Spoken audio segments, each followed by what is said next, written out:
Aha! Well, the heat wave is here. We have the heat wave here. I'm looking very small in this. Why is it no? Is it the full page here? Wait a minute, see if I can press in. That's better. So there we go. Look at Mr. Dowson, sunglasses, everything, the linen suit on. The temperature's here. Greetings, one and all. Now, we're complaining because it's like 24 degrees here. We can't stand it. We're having an absolute meltdown. But in England, in South England, it's 34.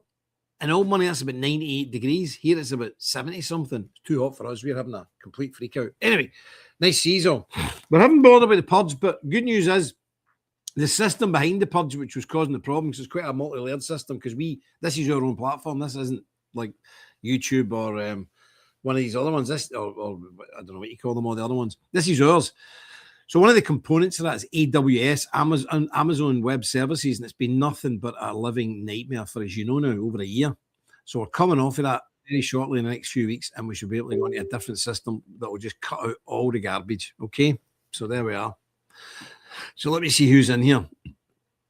Ken Wood, can't wait to see my old pal. Brian Sirks here, Marty BFP. How you doing? Peter Holder, RC Clements, or R Clements. How are you? Christopher Strid. And E1 Egstrom, how you doing? Hugo De Cadella, how you doing, brother? Anthony H. John Kopasaki, wonderful stuff. Michael Wells, who else is there? Westover, yep, we're all here.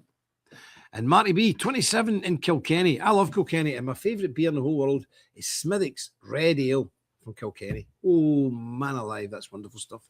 It really is. And Cassidy, I can't read that. Is it Homeland? I don't know. Hameland? I don't know. That green's a funny writing. I can't see it. Panama Jim, that's me. I'm like the man from Del Monte. My linen suit.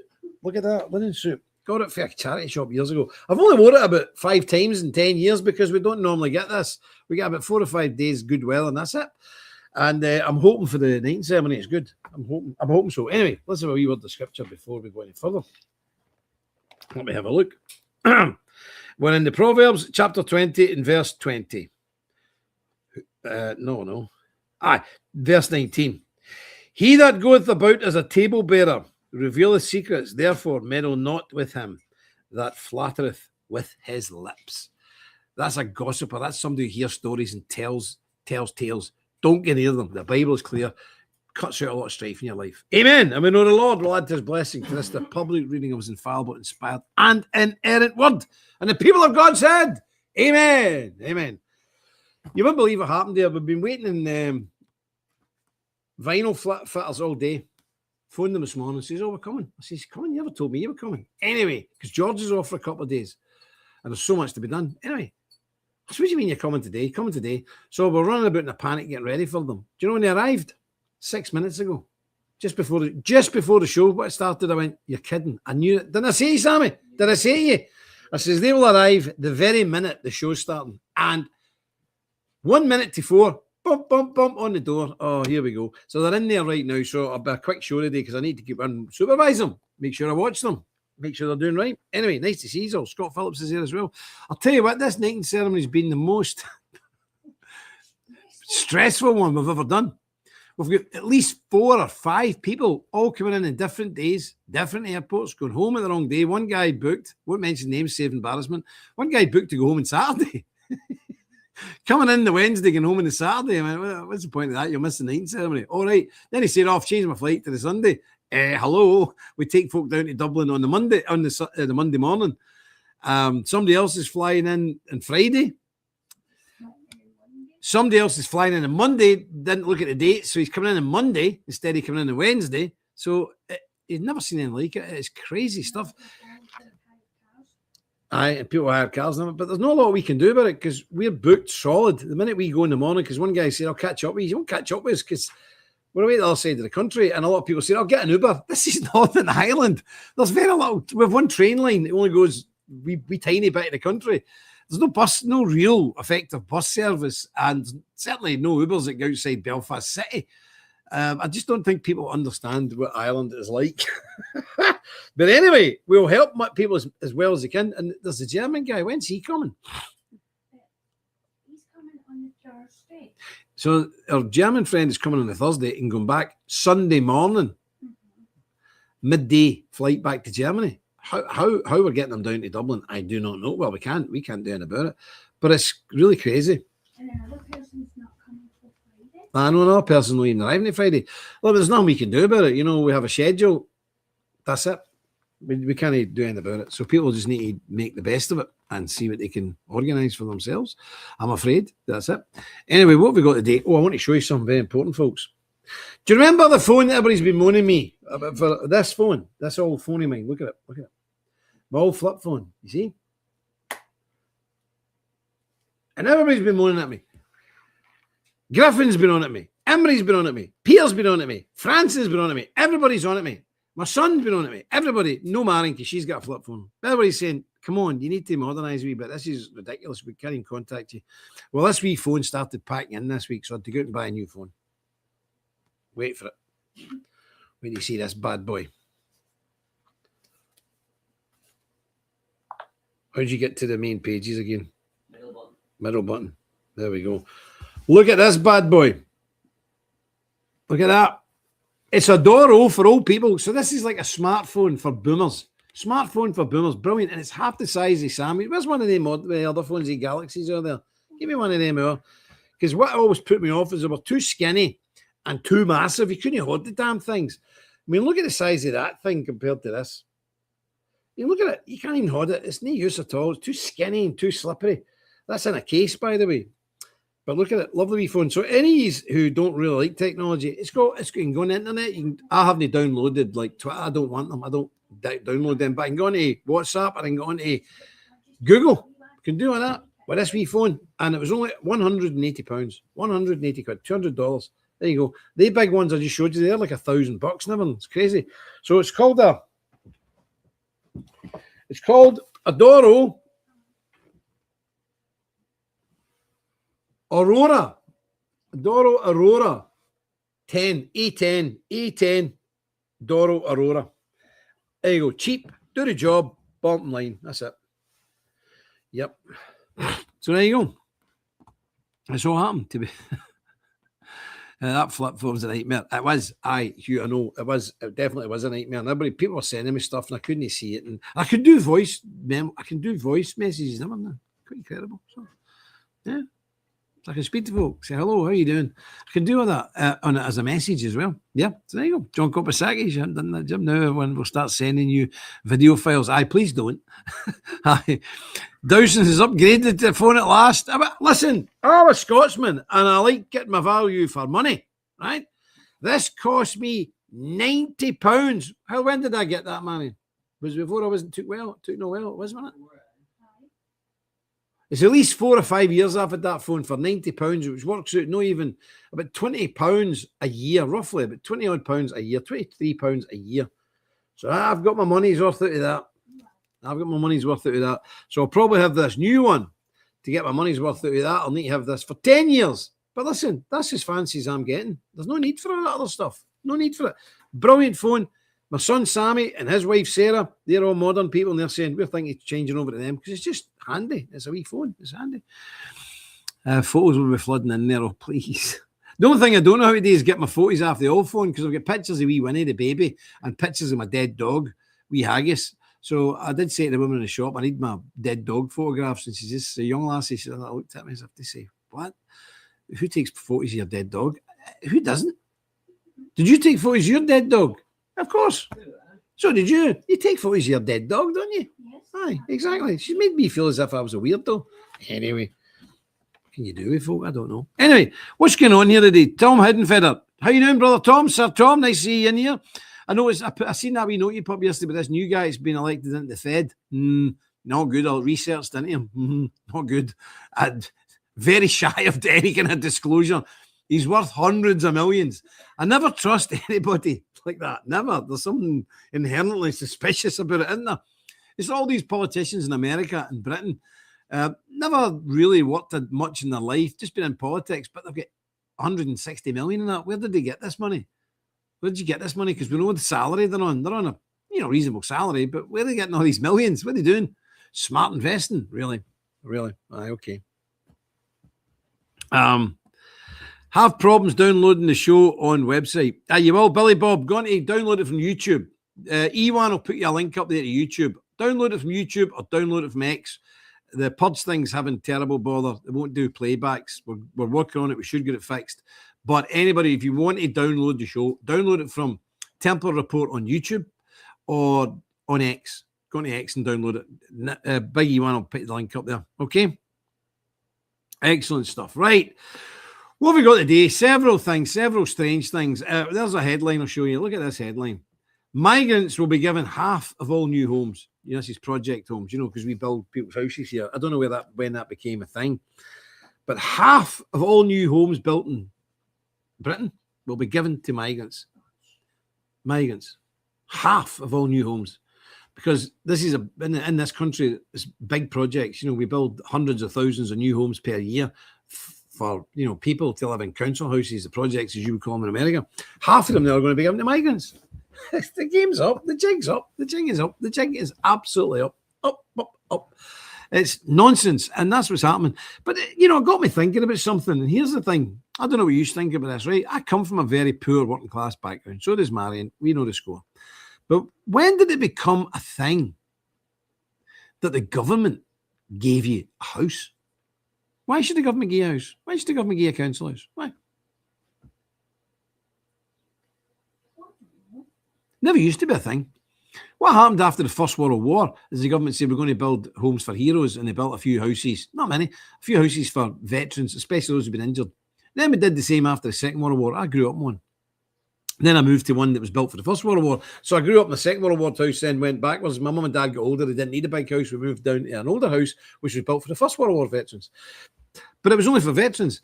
It's only a recent thing that people in this country expect a house from the government. Why should the government? And most people who've got these houses in this country don't work. They don't work. And many of them are single mothers. They've never worked. They've never paid a single penny into the system, but they're getting a house that costs $200,000 to build for nothing, for zero. And they don't even pay rent because the government welfare system pays the rent. When did this become a thing, and why should it be a thing? And a lot of people in Britain crack up at that. Why shouldn't people get houses? It's their right. What right? Who gave them this right? Who wrote this down? Is it in this? Is it in the Bible? Well, let me see now.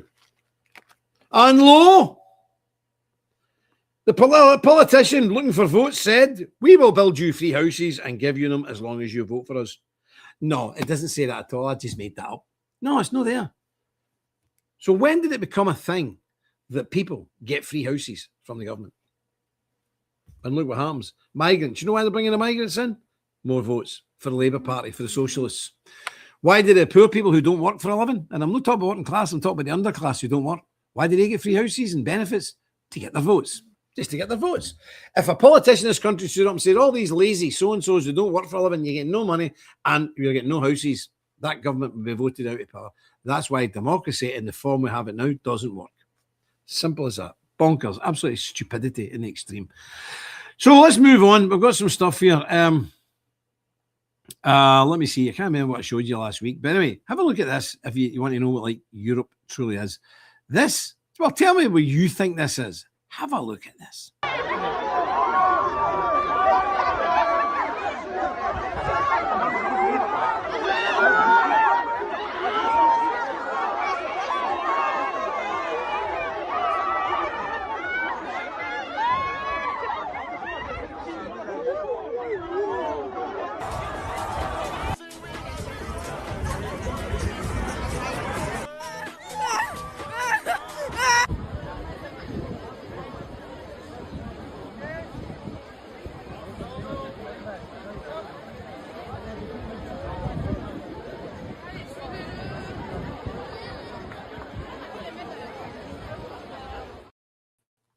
You saw the white people just standing about going, well, what's happening here? That, my friends, was not the Congo. It was not Somalia. It wasn't even some parts of America. That, my friends, is Belgium. Belgium. Don't know if you've been to Belgium when you come out the subway in Brussels. You come up the subway, at the top of the subway is a sandbag Sanger. And he's in the army, you'll know. Like a watchtower, made of sandbags, and a guy's up the top with an M60. Middle of the city. M60. Middle of the city. That is what Belgium is. And again, I say to people, If anybody thinks there's a political solution to these problems in Western Europe, you're a fool. You're a maniac. But probably it's a form of cowardice because you're just trying to hide behind the ballot box, hoping you won't have to do anything. Listen, you're going to have to get your sleeves rolled up. You're going to have to get down and dirty at some point. If you want to defend the faith, the true faith found only in Jesus Christ, our faith, from the Mohammedans, if you want to defend your children and you want to defend your women folk, you are going to have to roll your sleeves up and get in the gutter to fight and beat and defeat these people. It's as simple as that. You know, during the Spanish were under Muslim occupation for 800 years, and only one wee tiny pocket away up the north of Spain called oh dear me, it's near the Basque country, Galicia. They're white hair, they're blue eyes, blonde hair people. Just one wee tiny pocket of them up there held out. And they spent hundreds of years breeding and drilling and becoming a military nation. And then they gradually, over hundreds of years, it took 800 years in total, they just started moving south and pushed the Muslims out. That is what Western Europe's looking for. But let me tell you something. The Western Europeans mainly consist of the British and the Germans, okay? The British and the Germans and the Dutch and the Danes and people like that, and the Swedes. Now, I know there are people on a bit of pickle now because they've been brainwashed into it. But see, when push comes to shove, and the Swedes, who defined Islam in Europe at one point, stopped the religious wars between Catholics and Protestants. You know that? The Swedes stopped that, just said, stop us, we'll beat you all up. The Swedes, Norwegians, the Danes, the Germans, and the English. There is not a force on this planet that can defeat those people. When our people eventually get motivated to make a move and have to make a move because there's no choice, because we're peaceful, law-abiding people, when we're forced into a corner, these migrants that have flooded our lands by the hundreds of millions in Europe now, they will be absolutely destroyed. So don't get too down in the dumps at the moment because, you know, we're not going down, believe me. We're not going down. No, not going down. Yep. It's crazy. So that's what we're looking at there. Now, America's going mad as well. There was a great guy here. Where is it? Where is this guy went? Where has he went? Oh, I don't know where that went. Oh, I don't know what's happened to him. I had an American guy here and I don't know what I've done with him. I'll see if I can get him in a minute. But anyway, yesterday was Memorial Day in America. Sorry I wasn't on yesterday, but I've got a wee tribute here we put up anyway. And I want to show you this wee tribute to the great fallen of America. And remember, America was the greatest country in the world. It didn't just arrive like that. First of all, you had to fight the British for your freedom. And then there was the French wars. Remember the French and Indian wars? And then there was the frontier wars. Then there was a war with Mexico. And then there was a war with the Spanish. Then there was a war with the British again. We burnt the White House down, all that carry on. And then there was the Civil War. 600, 700,000 Americans dead, Civil War. And then you had the First World War, the Second World War. Then you had Vietnam and so on and so forth and so on and so forth. Not to mention all the blood, sweat and tears from the coal miners, the steel workers, and the people who actually built America with their own hands.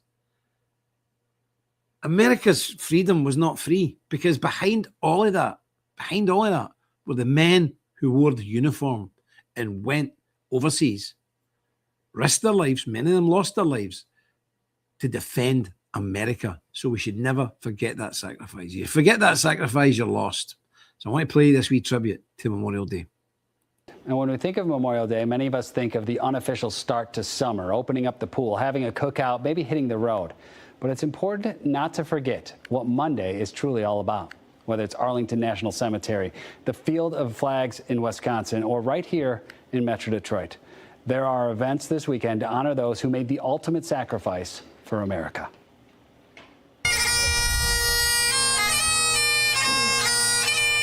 Remembrance is not passive. True remembrance and reflection requires action, education, community, and it requires all of us to carry these stories forward. Many events this weekend focusing on laying of flags at the tombs of the fallen. It's an important reminder for all of us to never forget. It's humbling to walk by them. The worst part of war is being forgotten. And they're right. And a lot of these folks out here, obviously no family left anymore. It's something that should be done. Our freedoms today have come with a heavy human toll. throughout our country's history. An estimated 1.3 million Americans have given their lives in war. At least 35,000 from Michigan. The flags are a solemn reminder of those who have made the ultimate sacrifice. We sometimes lose the effect of really who's paid the price for the freedoms we've had and have today. I think it's more important today than it's ever been to sit there and really recognize the cost of the freedoms that we enjoy. Americans began to first recognize Memorial Day back in 1868 following the Civil War. But it didn't become a federal holiday until 1971. It was originally known as Decoration Day, to decorate the graves of those who died in service. We really need to really respect other individuals who have lost their lives in service. In these cemeteries, the dead sleep on, in a country eternally in their debt, with the everlasting admiration for the perpetually revered. Every name behind me gave their life for our freedom. And they're real people. And I would challenge people to learn about those real people. They're not just a name on a stone. Go find out. Go find out about them.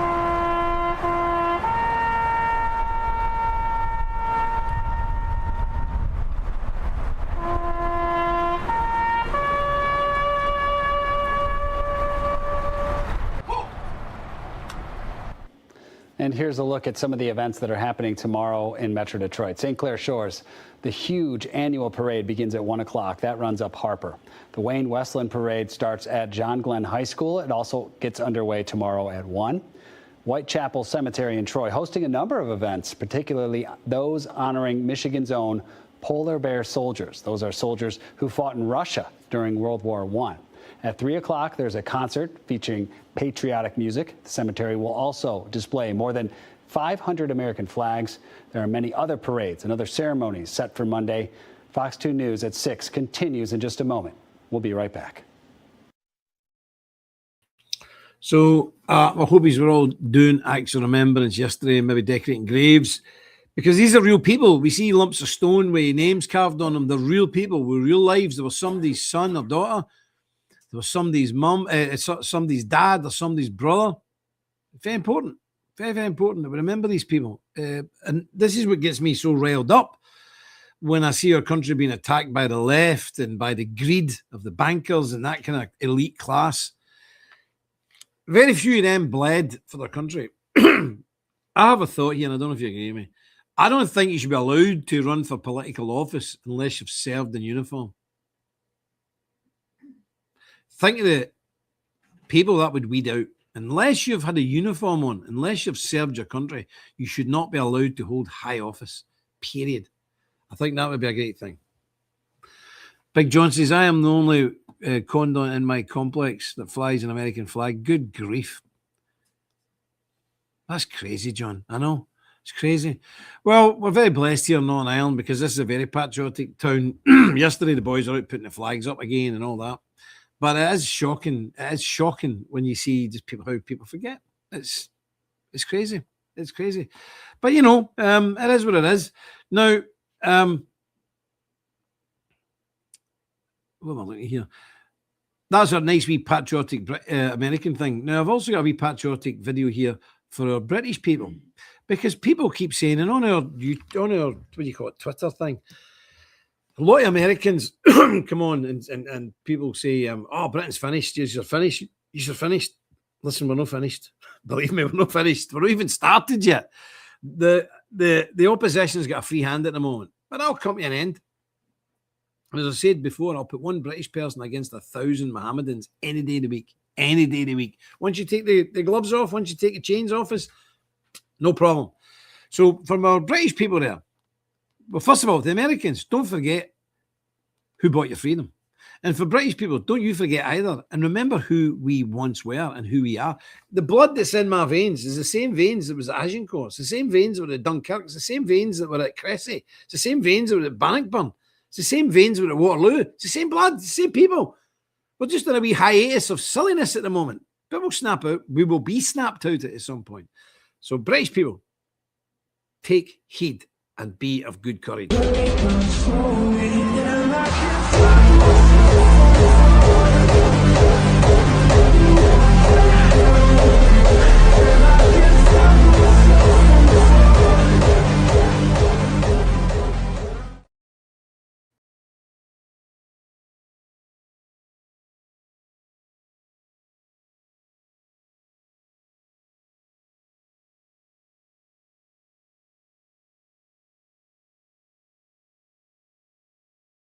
off. Wait a minute, and I'm back.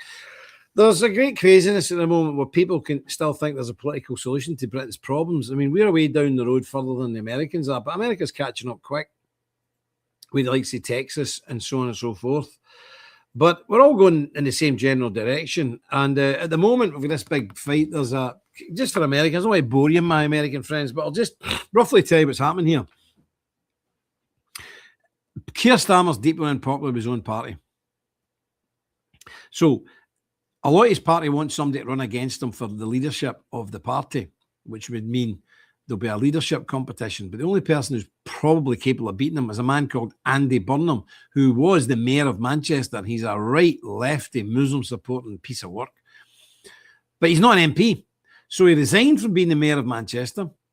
Another guy, Labour socialist guy, resigned his position from being an MP to allow a by-election. Andy Burnham then was put forward for that. So Andy Burnham's betting his whole political career on winning this by-election. Now, this by-election is in a fairly white, patriotic area. So Nigel Farage's party, which is called Reform, are standing against him. But all of a sudden, a guy called Rupert Lowe's party, called Restore, which is not really a party, they've decided to stand also. So the vote's been split, and it could allow Andy Burnham to win, and he will be then a member of Parliament, and then eventually he'll become the Prime Minister. He's even worse than Starmer. And where is this coming from? Well, Elon Musk is putting out every day, back Rupert Lowe, back Restore. They're not a real party, Rupert. But this is a man who, Elon, they're not a real party, Elon, but this is a man who actually thinks that Tommy Robinson one day could be the Prime Minister of Britain. He couldn't. He's got criminal convictions for deception and fraud, and he served time in jail. He's not allowed in law even to stand as an MP now, be the Prime Minister. But this is what you've got. Elon Musk, for being a really, really, really intelligent, mega rich guy, is deeply, deeply stupid at times. I don't know what's wrong with the guy. But anyway, he's pushing Rupert Lowe, and this could split the vote. So at the moment, the Labour Party, Andy Burnham, is on 43%. Reform under Nigel Farage is on 40%, 3 points behind. And Restore under Rupert Lowe, they're on 7%. So they're going to allow Labour to win by a very small margin because they're standing against each other. This is deeply stupid. This is insane. But there's no talking to people. They just keep saying, well, if we get Rupert Lowe elected, that'll fix all the problems. Look, it doesn't matter if Rupert Lowe and Nigel Farage get elected. You cannot fix these problems. The demographics and the massive influx of people is too big. It cannot be done. And here's a wee film. You see these dots represent, I think it's 50 or 500, I'm not sure, immigrants pouring into Europe. Have a look. 100.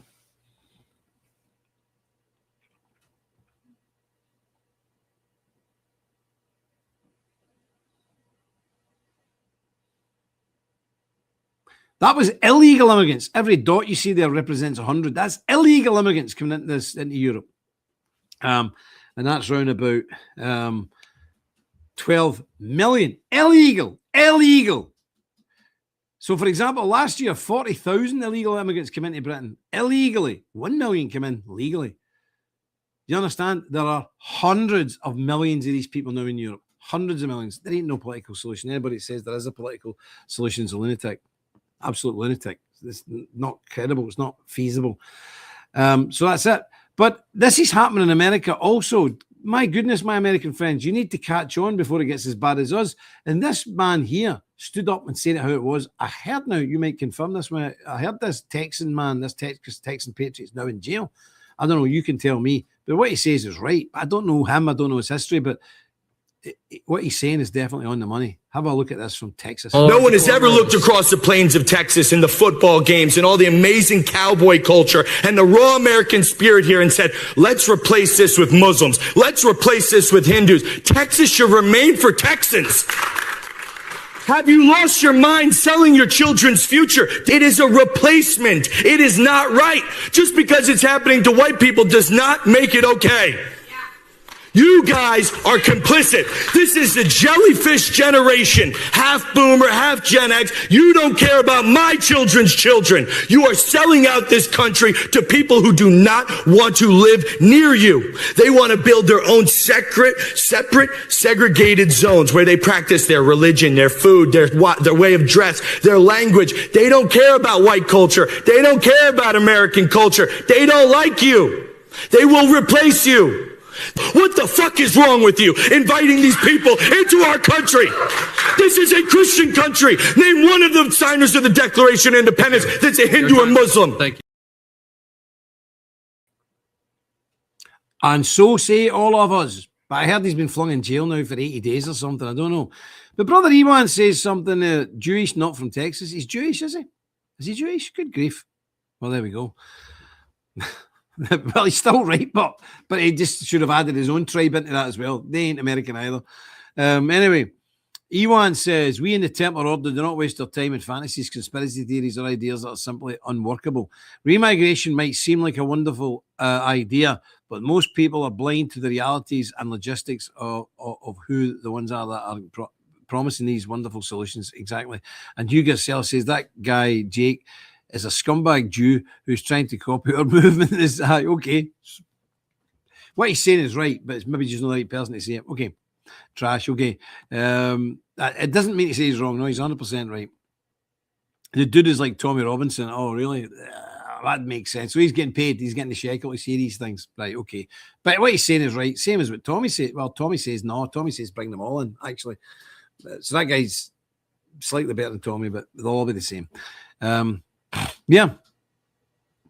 That guy's a sell it to the Jews, aren't they all? Because they pay these people, these loud people, they pay them. I mean, he mentioned everybody. Tommy Robinson says bring the Indians in, mind you. But why didn't that guy say the real problem and the real NGOs who are bringing these people into the States are the Jewish NGOs? Because he's one. That makes sense now. Thought there'd be something funny with that guy. There you go. Yeah, a broken clock is still right twice per day, 100%.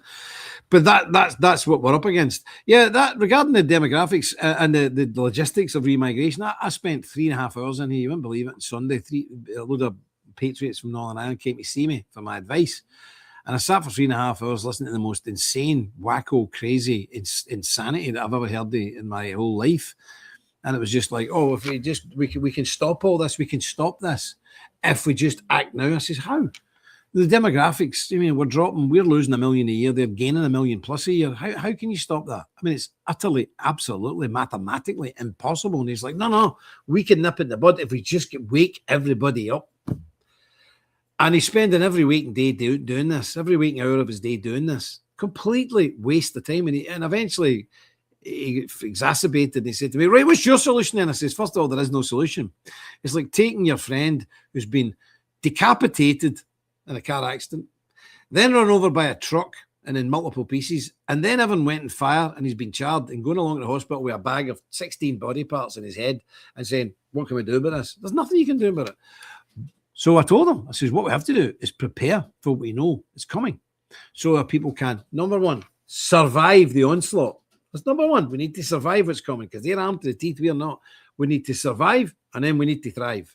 We reorganize and then we thrive. That's our job. That's our duty.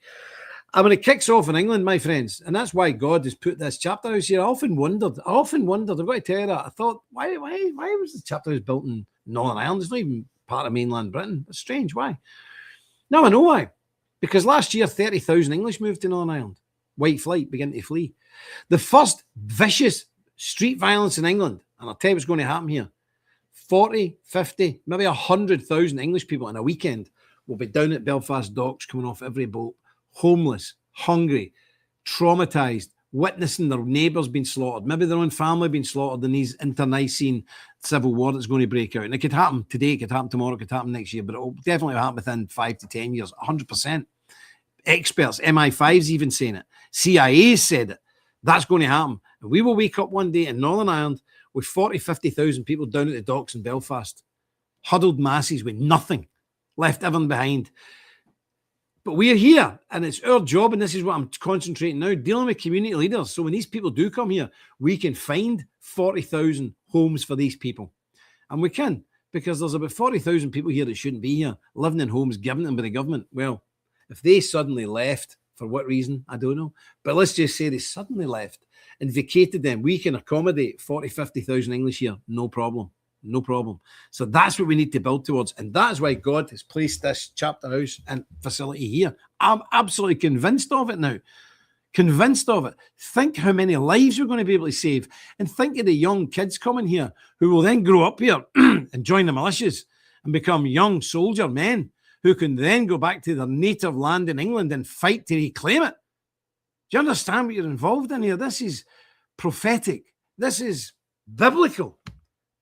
And this is absolutely crucial. And the fact that God has picked us people.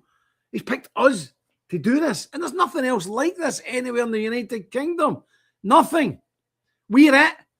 Frightening, isn't it, when you think we're it? I don't think my shoulders are broad enough, but God doesn't pick people who doesn't think can do it. So I'm trusting him. I don't think I can do it, but he thinks we can do it. So we'll be able to do it.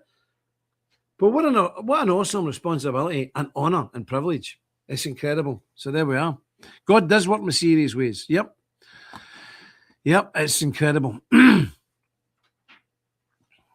Absolutely. Right. What else have we got here? Because, when the people come over here, Ireland's a great place, Ireland's a great place. And we're not the same. Just remember, what we're up against. These people think they're going to take Europe off us. A generation ago, their parents were doing this.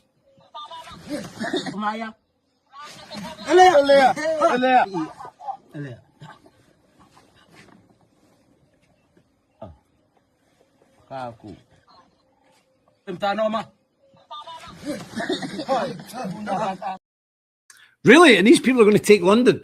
They're going to take Berlin. Yeah, really? Paris? Really? Glasgow? Belfast? Do you think so? I don't think so. But they're going to make an awful mess of us to begin with. But they ain't take nothing off us, believe me. They ain't take nothing. Initially, they'll be successful, but then they won't. And we come from a rich culture. Look at that culture. And look at the ghetto culture, the African-American ghetto culture and the African music culture compared to our culture. And I'm talking about our folk culture, not our high society. Remember I showed you last week them all dancing in Belarus, very sophisticated. Just normal pub culture that we come from. Here's our pub culture in this part of the world. You see the same in Scotland as well. This is our normal working class country people's culture. Look at this.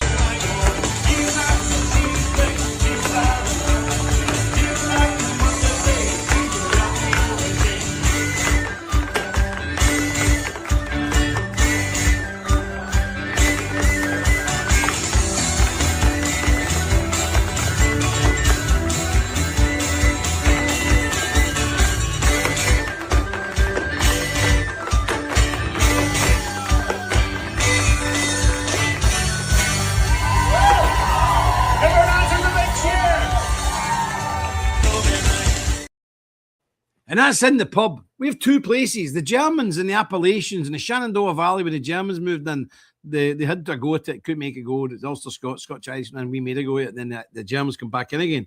And the Germans said, these people are wonderful people, but we don't want to live next to them. The Germans said that. We don't want to live next to them because they're wild and they drink too much and they fight and they're raucous and they're having feuds and they're always shooting each other and doing all this mad stuff. So we don't want to live with them, but they're great neighbours. They're great neighbours if you keep them at a distance. I agree with the Germans with that. But the Germans said this. These people, when they arrive somewhere, they build, first of all, a meeting house, which is a church, a court, town hall, everything. And then they build the pub next to it normally. They build churches and pubs. That's how we operate. In that culture, you see the girls dancing. That's in the pub. You've all been in, most of you have been in the Irish pub when we're doing a night ceremony. Same thing. That's your culture. And that's a good culture. I've nothing against pubs. And I think a lot of these fundamental Baptists that say, pubs are terrible. They don't understand. This is where every revolution, every coup has been plotted and planned in the United Kingdom of Great Britain and Northern Ireland. Every one of them was plotted out and planned in a pub. That's why the government are trying to get rid of them. We're losing 2 pubs a day, every day. 2 pubs a day shut down. In this town alone, in the last few years, the one in the square, the Castle Arms, the Rifle Club Bar, 3. We've lost 3 pubs. 3 pubs in as many years in this wee tiny village. Yep, they want rid of the pubs because they don't like it. Yep. So there we go. Yeah, John Kopasakis says almost all major world events started in the pub somewhere. Exactly, including the American Revolution. That carry on in Boston where everybody went mental. That was after they all come barging out of a tavern dressed as Indians and threw tea in the water and then fought with the British. That was started in the tavern. Of course. And you remember the film The Patriot when Mel Gibson goes up to recruit these folk and they go to that mad pub. I think it's all Scotch Irish in it. It's like a deadly, crazy place. And said, "You guys want to go and fight?" No, all right. Was it The Patriot? It was the last of the Mohicans. Can't remember. It was one of them. It was a great film. But that's it. So that's why they're trying to get rid of the pubs. They're trying to get rid of them because they don't like men meeting.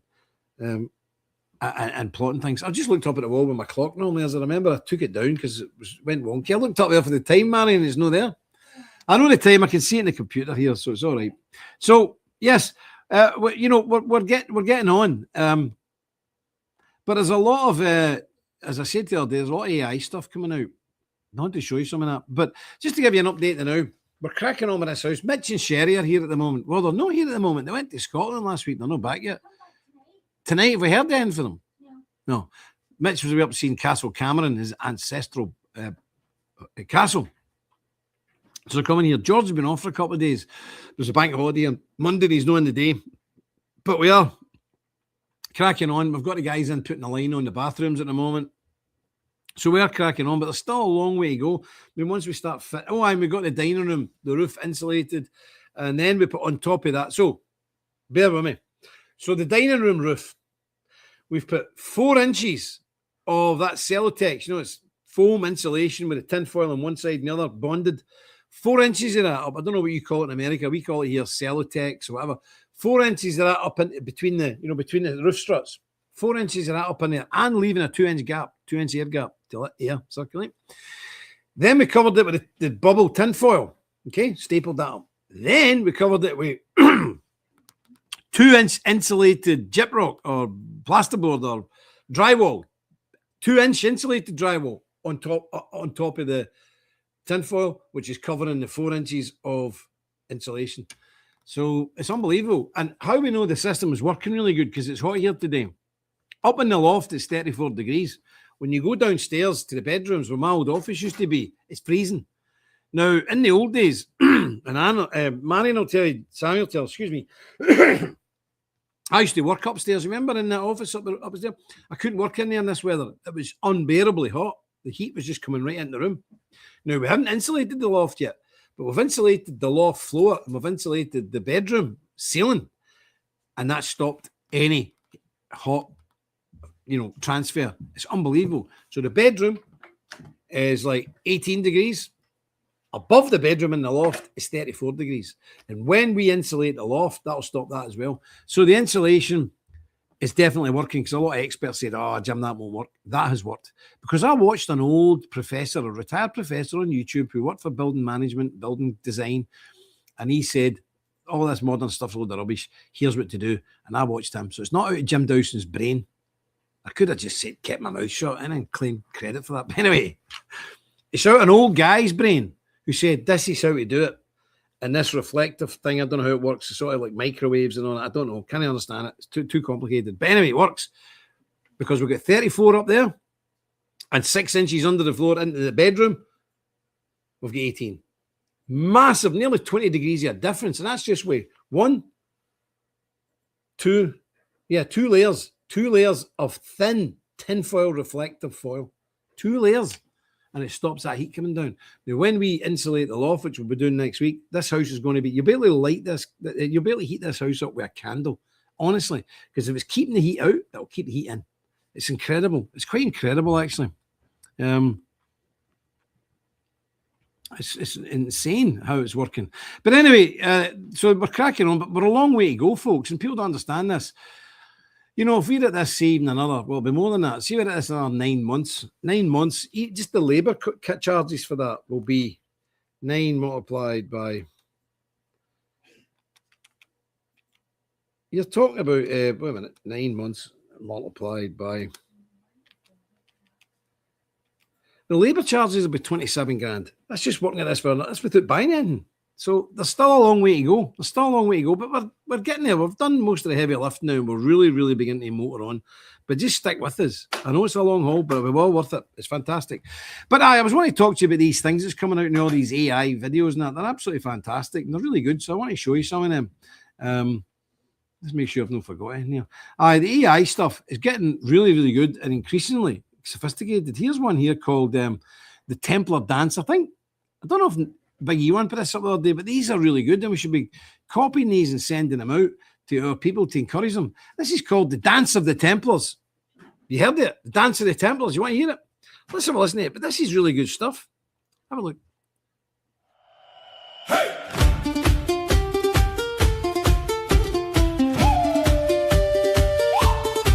Raise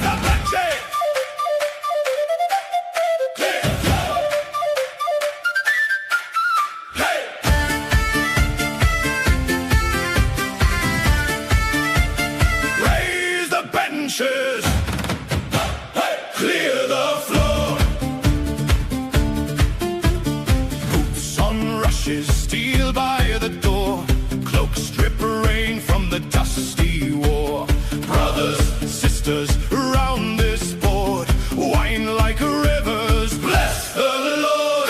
Dance of the Templars, circle wide, ale in our hands, Christ at our side. Laugh as we stumble, sing as we spin, hearts like banners lifted to Him. Dance of the Templars, stamp the ground, grace in our steps, joy in the sound. If we should fall, we rise again.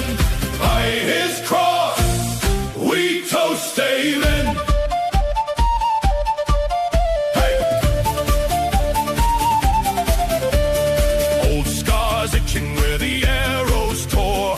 We've seen kingdoms crack like oaken doors. Yet in this tavern under low warm beams, one small candle outshines our schemes. Hey! Dance of the Templars, circle wide, ale in our hands, Christ at our side. Laugh as we stumble, sing as we spin, hearts like banners lifted to Him. Dance of the Templars, stamp the ground, grace in our steps, joy in the sound. If we should fall, we rise again. By His cross, we toast, amen. Sword to the wall, knees to the floor. Bless every stranger who walks through that door. Bread for the hungry, song for the sore. Christ in our midst, forevermore. Hey! Hey! Dance of the Templars, circle wide, ale in our hands, Christ at our side. Laugh as we stumble, sing as we spin, hearts like banners lifted to Him. Dance of the Templars, stamp the ground, grace in our steps, joy in the sound. If we should fall, we rise again. By His cross, we toast, amen. By His cross, we toast, amen.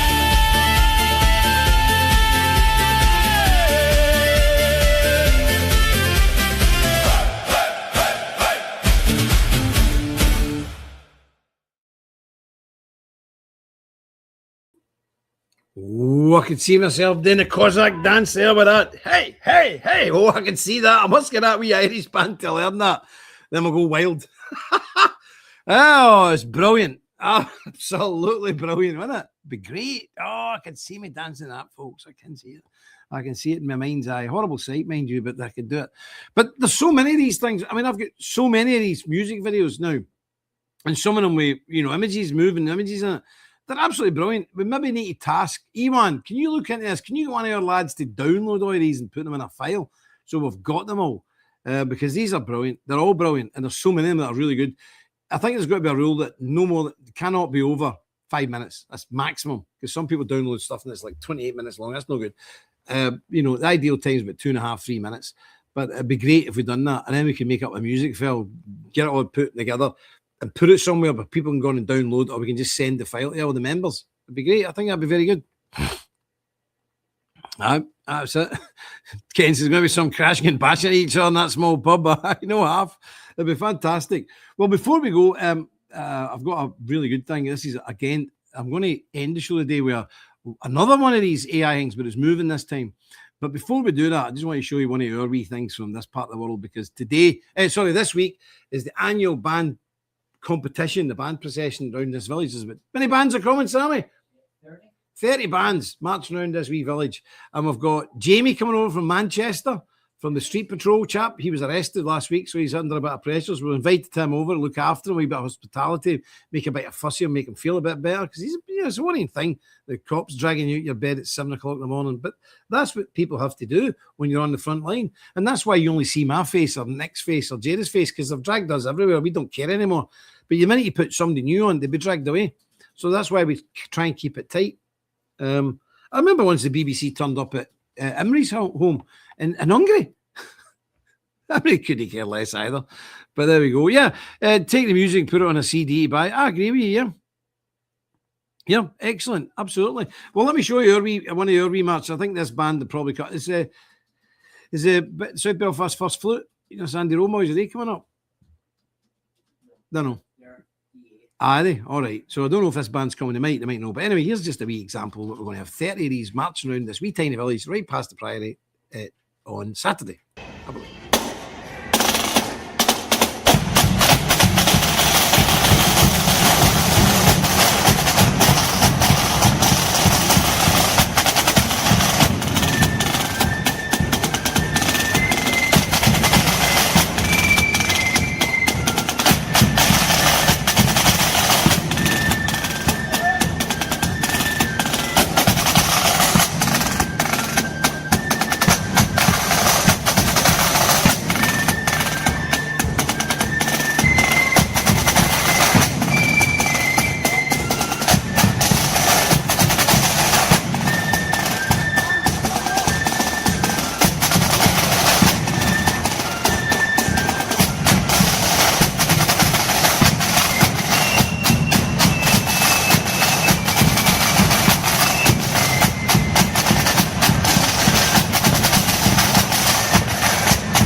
Well, there you go. We're going to have 30 of them marching around this wee village. Our old brother Tom Heidenfeather loves the old marching bands. I hope he managed to get here one day, Tom.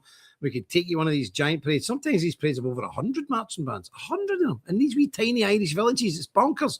But a good day out. A good day out. Yep. Shoes and a hamburger. I know, it's crazy. Tom loves this. Tom, you need to come here once. There's a wee village down the road here, just a beautiful wee country market town called Banbridge. And they've got a marvellous band. And they have 110 bands parades there and beautiful. It's a Friday night normally. Beautiful summer's night.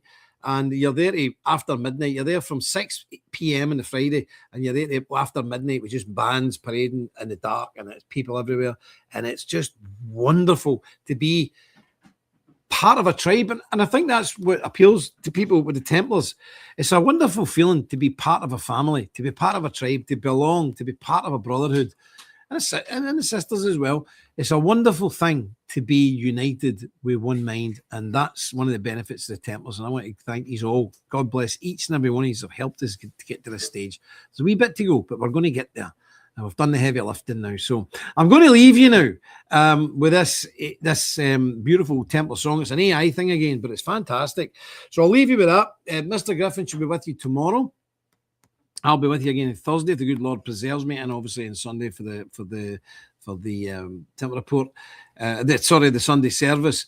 But until then, I just want to thank you all very, very much. God bless you, and may I wish everybody journeying mercies and safety as they're preparing for their trip to the Knighting ceremony. May God give you journey and mercies and keep his hand upon you and keep you safe as you come over here and de-stress you at the moment, because you'll be getting all your stuff ready, won't you? You'll all be stressed out your minds. Relax. You're amongst friends. It's fine. Whatever happens, we'll deal with it. Okay? God bless you all. I'm going to leave you with this now. But remember, until we meet again, my friends, stick close to God. You won't go far wrong. Just fault.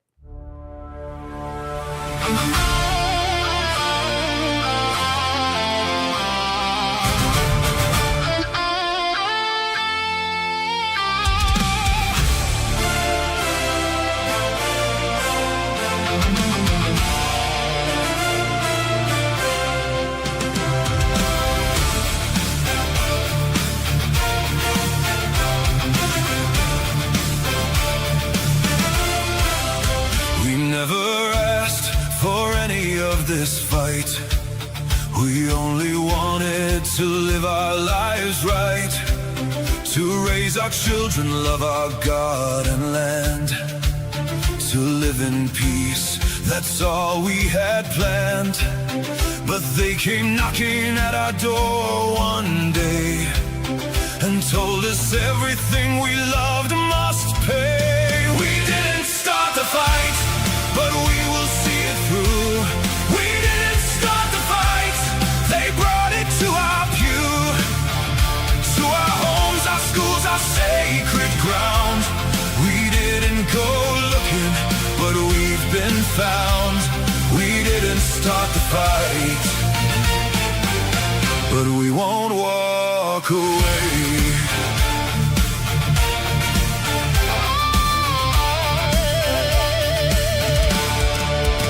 We didn't march, we didn't burn, we didn't shout. We lived our faith without a shadow of doubt. But living quietly wasn't enough for them. They came after everything we held within. Our values, our traditions, and our creed became the very things they chose to bleed. We didn't start the fight, but we will see it through. We didn't start the fight, they brought it to our pew, to our homes, our schools, our sacred ground. We didn't go looking, but we've been found. We didn't start the fight, but we won't walk away.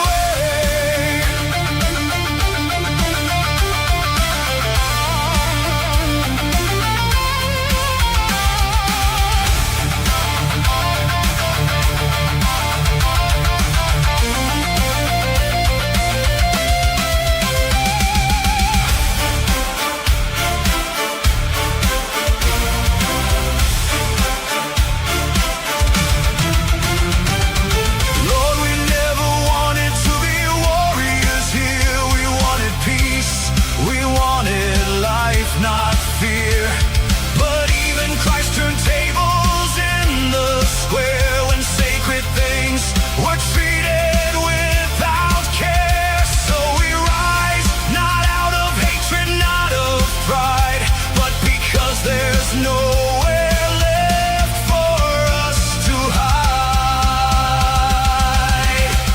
We didn't start the fight, but we know what's at stake. We didn't start the fight, but we stand for your sake. For every child, for every church and home, for everyone who's tired of standing alone. We didn't start the fight, but by God's grace we'll stand.